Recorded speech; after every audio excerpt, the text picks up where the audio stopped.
अब हम therapeutic uses पढ़ेंगे बेंजोडाइज़ेपिन्स की। तो ये कह रहे हैं कि देखिए बेंजोडाइज़ेपिन्स तरह तरह के हैं, ठीक है। अब हर बेंजोडाइज़ेपिन के कुछ ना कुछ डिफरेंसेस हैं और वही डिफरेंस हमें डिफरेंट कंडीशंस को ट्रीट करने के लिए यूज़ होते हैं। जैसे कि एंजायोलिटिक कोई हो सकता है, कोई एंटी कन्वर्जेंट हो सकती है ड्रग, कोई सेडेटिव प्रॉपर्टीज़ रखते होंगे, ठीक है। तो हम इनकी फार्माकोकाइनेटिक्स को ही देखकर फिर चूज़ करेंगे कौन सा बेंजोडाइज़ेपिन यूज़ होना चाहिए। तो सबसे पहले तो एंजाइटी डिसऑर्डर्स को ट्रीट करने के लिए जो बेंजोडाइज़ेपिन्स हैं वो पढ़ेंगे। कह रहे हैं कि भाई जो बेंजोडाइज़ेपिन्स इफ़ेक्टिव हैं एंजाइटी को ट्रीट करने के लिए, ऐसे एंजाइटी को ट्रीट करने के लिए जिसमें क्या होता है, पैनिक डिसऑर्डर भी हो, साथ में जनरलाइज्ड एंजाइटी डिसऑर्डर हो जिसे हम GAD कहेंगे, सोशल एंजाइटी डिसऑर्डर हो, परफॉर्मेंस एंजाइटी हो, एक्सट्रीम फोबियाज जैसे कि फियर ऑफ फ्लाइंग, ऐसे कुछ डिसऑर्डर्स एंजाइटी के साथ दिखने को मिलें तो आप ट्रीट करना चाह रहे हो तो बेंजोडाइज़ेपिन्स तब इफ़ेक्टिव होंगे। कौन से बेंजोडाइज़ेपिन्स होंगे वो आगे फिर ड्रग्स के नाम आएंगे। कह रहे benzodiazepines are also useful in treating anxiety related to depression. Benzodiazepines हम तब भी यूज़ करते हैं जब एंजाइटी के साथ साथ कोई डिप्रेशन हो, शिज़ोफ्रेनिया जिसमें मतलब कि ये भी एक ब्रेन डिसऑर्डर है, स्टेबिलिटी डिसऑर्डर है जिसमें कॉन्फिडेंस कम होगा और बोलना सीखना ये थोड़े डिसऑर्डर होंगे। These drugs should be reserve for severe anxiety.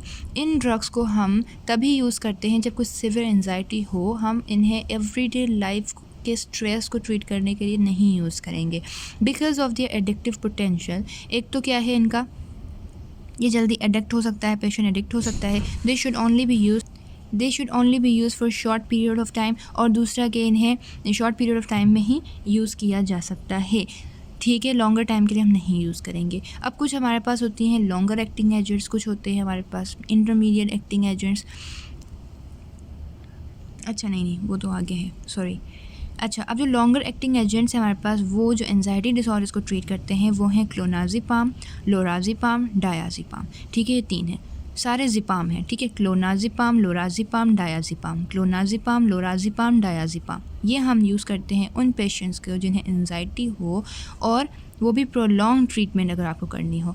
The anti anxiety affects, मतलब ये तीनों ही लॉन्गर एक्टिंग है, प्रोलॉन्ग ट्रीटमेंट के लिए हम यूज़ करेंगे एंजाइटी को ट्रीट करने के लिए, लोराजिपाम, क्लोनाजिपाम, डायाजिपाम, ठीक है। अब anti anxiety affects of the benzodiazepines are less subject to tolerance. अब कह रहे हैं कि ये जो बेंजोडाइज़ेपिन्स जो एंटी एंजाइटिक इफेक्ट्स रखते हैं वो टॉलरेंट नहीं हो पाते इतना जल्दी, मतलब कि वो रिस्पॉन्सिवनेस में डिक्रीज़ नहीं होते, रिस्पॉन्सिव रहते हैं काफ़ी अरसे तक, ठीक है। लेस सब्जेक्ट टू टॉलरेंस है। Then the sedative and hypnotic effect, मतलब इनका सेडेटिव और हिप्नोटिक इफेक्ट ज़्यादा है, ठीक होगी बात। फॉर पैनिक डिसऑर्डर्स, अगर किसी को पैनिक डिसऑर्डर है तो फिर आप कौन सा ड्रग यूज़ करोगे, एल्प्राजोलाम, ठीक है। एल्प्रेजोलाम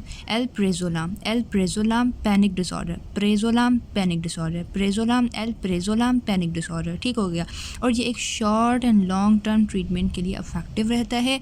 लेकिन हाँ, अगर आपने किसी पेशेंट को देना छोड़ दिया, विदड्रॉ करवा दिया, तो फिर विदड्रॉल रिएक्शंस दिखने को मिलेंगे 30% ऑफ पेशेंट्स के अंदर, ठीक है जी।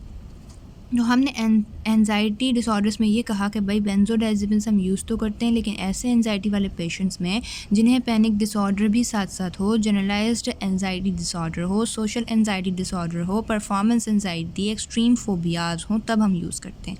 अब उनमें भी हमने ये कहा कि भाई दूसरे एंजाइटी रिलेटेड भी हो, जैसे कि डिप्रेशन, शिज़ोफ्रेनिया हो, ठीक है, और हम तब यूज़ करते हैं जब सिवियर एंजाइटी हो। छोटे मोटे स्ट्रेस के लिए हम नहीं यूज़ करते। दूसरा हमने कहा कि हम बहुत एहतियात से यूज़ करते हैं क्योंकि एडिक्टिव पोटेंशियल भी इनका बहुत ज़्यादा है। कुछ होते हैं लॉन्गर एक्टिंग एजेंट्स जैसे क्लोनाजिपाम, लोराजिपाम और डायाजिपाम। उनमें से एक और है एल्प्राजोलाम शॉर्ट एंड लॉन्ग ट्रीटमेंट के लिए यूज़ किया जाता है, एल्प्रेजोलाम, ठीक हो गया। जबकि हमारे पास जो ये 3 थे, क्लोनाजिपाम, लोराजिपाम, डायाजिपाम, ये तो तीनों क्या हैं, प्रोलॉन्ग ट्रीटमेंट के लिए यूज़ होते हैं। और हमने ये कहा कि ये जो भी एंटी एंजाइटिक इफेक्ट्स होते हैं बेंजोडाइज़ेपिन्स के, वो टॉलरेंस में तो कम होते हैं लेकिन इनका सेडेटिव और हिप्नोटिक इफेक्ट ज़्यादा होता है, ओके होगी बात। अब हम पढ़ेंगे क्या, स्लीप डिसऑर्डर्स में ये है कि benzodiazepine hypnotics decrease the latency to sleep onset. Benzodiazepines क्या करते हैं, बेंजोडाइजेपिन हिप्नोटिक्स जो हैं, हिप्नोटिक्स मतलब वो जो सेडेशन कॉज करवाते हैं, ठीक है, वो क्या करते हैं, स्लीप ऑनसेट जो लेट स्टार्ट होता है ना, उसके ऑनसेट को रैपिडली करवाते हैं, लेटेंसी को रिड्यूस करते हैं, डिक्रीज़ करते हैं कि लेट ना शुरू हो, जल्दी शुरू हो जाए स्लीप हमारी, ठीक है।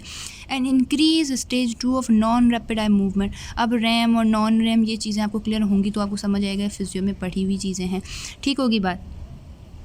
अब कह रहे हैं कि नॉन रैपिड आई मूवमेंट, जिसमें अभी भी हम मतलब कि कच्ची पक्की नींद में होते हैं, हमें पता होता है हमारे इर्द गिर्द क्या चल रहा है, लेकिन हम फिर भी नींद में जा रहे होते हैं, ऐसा पीरियड जो होता है वो नॉन रैपिड आई मूवमेंट होता है। इसका भी स्टेज 1 होता है जिसमें आप बहुत अच्छे तरीके से जाग रहे हो, को पता है कि भाई अभी कोई रूम में आया और कोई निकला है, उसने पानी भरा और निकल गया, या बैठा उठा कुछ उठाया रखा, आपको पता है, ठीक है। लेकिन स्टेज 2 में आपको सिर्फ इतना पता है कोई आया था, क्या किया क्या नहीं किया आपको फॉर एग्जाम्पल नहीं पता, ठीक है। तो उसकी स्टेज को वो इंक्रीज़ करता है कि हाँ भाई और ज़्यादा अच्छी गहरी नींद में चला जाए। ये बेंजोडाइजेपिन हिप्नोटिक्स करते हैं। अब कह रहे हैं दोनों ही रैम स्लीप और स्लो वेव स्लीप, ये स्लो वेव स्लीप भी एक नॉन रैपिड आई मूवमेंट का ही एक ऐसा पार्ट है जिसमें एम्पलीट्यूड ज़्यादा, फ्रीक्वेंसी कम होती है, ठीक है। मतलब वही बात हो गई जिसमें क्या हो गया कि आप थोड़ी गहरी नींद में जा रहे हो, तो इनको भी ये क्या करता है, डिक्रीज़ करता है। In the treatment of insomnia, अगर आप ट्रीट कर रहे हो इंसोम्निया को, तो आपके लिए ये ज़रूरी है कि भाई वो जिस टाइम बेड पर है उस टाइम सेडेशन, और जिस टाइम वो जाग रहा है उस टाइम का सेडेशन बैलेंस होना चाहिए। जाहिर सी बात है, हम जब नींद से उठते हैं तो ऐसे तो नहीं है बिल्कुल फ्रेश हो जाते हैं, थोड़ा थोड़ा तो नींद में होते ही हैं, फिर हमें उठते ही थोड़ा चाय की ज़रूरत पड़ती है, थोड़ी वॉक की ज़रूरत पड़ती है, थोड़ा मोबाइल यूज़ कर लिया तो थोड़ा फ्रेश हो गए, उठते ही हम किताब खोल के नहीं बैठते, कुछ ना कुछ तो करते ही, हाथ मुँह धो लेते हैं फॉर एग्ज़ाम्पल। तो वो जो बैलेंस है कि उठते ही नींद का रहना और बेड पे नींद का रहना, वो क्या है, इनका बैलेंस होना ज़रूरी है। It is important to balance, ठीक हो गया। अब हमारे पास है यहाँ पर है कि शॉर्ट एक्टिंग है, इंटरमीडिएट एक्टिंग है और एक लॉन्ग एक्टिंग है, ठीक हो गया। शॉर्ट एक्टिंग जो है, राइटिंग तो वैसे समझ नहीं आएगी, लेकिन शॉर्ट एक्टिंग जो है वो हमारे पास सिर्फ एक ही इन्होंने बताया हुआ है, ट्रायाजोलाम। इंटरमीडिएट एक्टिंग हमारे पास 2 हैं, टेमाजीपाम एंड एस्टेजोलाम, और जबकि हमारे पास लॉन्ग एक्टिंग जो है वो है फ्लोराजीपाम एंड क्वेजीपाम, ठीक है। अब हमने कहा कि हमारे पास जो शॉर्ट एक्टिंग है ट्राएजोलाम, ठीक है। ये क्या है, ये ट्रीट करता है उन पेशेंट्स को जिन्हें सोने में मुश्किल होती है, फॉलिंग असलीप, मतलब बिस्तर पे चले तो कि नींद नहीं आ रही, ठीक है, फॉलिंग असलीप में मसला आ रहा है, आप तब ठीक है ना, ट्राई कर रहे हैं कि भाई हमने सोना है, ऑल्दो हम बहुत कंफर्टेबल बेड में, हमें नींद नहीं आ रही, ट्राई कर रहे हैं, ट्राएजोलाम, ठीक होगी बात। The risk of withdrawal and rebound,